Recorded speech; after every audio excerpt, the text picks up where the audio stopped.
Soft creamy ടെക്സ്ചറിലുള്ള ഒരു soya curry try ചെയ്താലോ? പാനിലേക്ക് കുറച്ച് ഓയിൽ ഒഴിച്ചു കൊടുക്കണം. ഞാനിവിടെ ഒലിവ് ഓയിലാണ് ഉപയോഗിക്കുന്നത്. ഏത് ഓയിൽ വേണമെങ്കിലും യൂസ് ചെയ്യാം. ഇനി അതിലേക്ക് ഇഞ്ചി വെളുത്തുള്ളി ചതച്ചതും കൂടെ ചേർത്ത് നന്നായി വഴറ്റിയെടുക്കുക. അതിലേക്ക് കുനുകുനാന്നരിഞ്ഞ് 3 സവാള ചേർത്ത് നന്നായി വഴറ്റിയെടുക്കുക. ഇനി 2 വറ്റൽമുളകും 2 പച്ചമുളകും മുറിച്ചിട്ട് കൊടുക്കുക.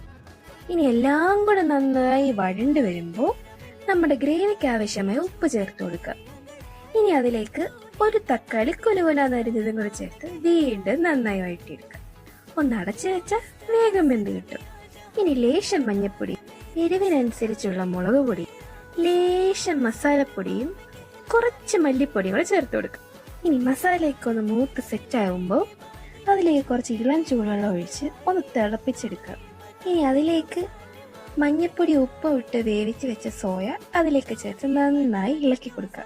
ഇനി ആ മസാലയൊക്കെ ഒന്ന് പിടിക്കട്ടെ. ഇനി 10-12 കാഷ്നട്ട് വെള്ളത്തിൽ ഇട്ട് കുതിർത്ത് അത് നമുക്ക് അരച്ചെടുക്കണം. ആ അരപ്പും കൂടെ ചേർത്ത് കഴിഞ്ഞാൽ നമുക്കൊരു ക്രീമി ടെക്സ്ചർ കിട്ടും.